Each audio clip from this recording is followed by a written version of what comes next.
Hello, my beloved people. I want to share with you two basic facts about our life journey here on earth. You see, our life journey begins from the day we were born and it terminates on the day we breathe our last.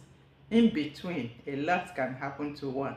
You see, and the span of life depends on God Himself.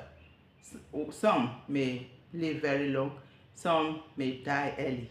But what matters, in between is that we must take note of these two very crucial points. The first is identity, and the second is value. When I talk about identity, I'm talking about whom you are identifying with as having been created into this world. Whom are you identifying with? You see, in Matthew 1, verses 20 and 21, the angel of the Lord appeared to Joseph and told Joseph, "Do not be afraid to take Mary as your wife," because she was already pregnant at that time.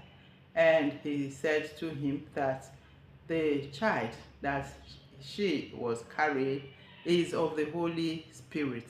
So that is to tell you that from day one, even before Jesus was born, he had been identified with the Holy Spirit. And he said to him that when the child is born, he will be named Jesus, and he will deliver his people from their sins. So what we are looking at here is that for every conception, for every child that is allowed to come into this world, there is a purpose for you to fulfill. And you need to identify with your maker who has packaged you for that purpose. So identity is very important. It means to ask you, whose image are you? It means to ask you, whose mark do you carry? You see, these are the questions that will come to mind when we talk about identity. Whom do you stand for?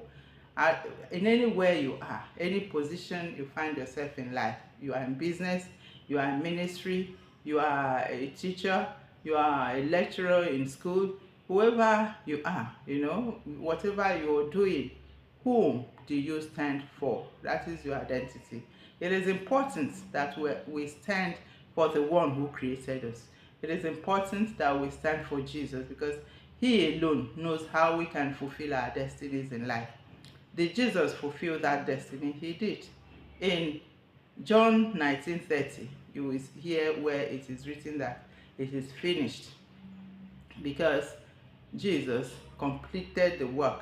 He concluded the work of salvation, which we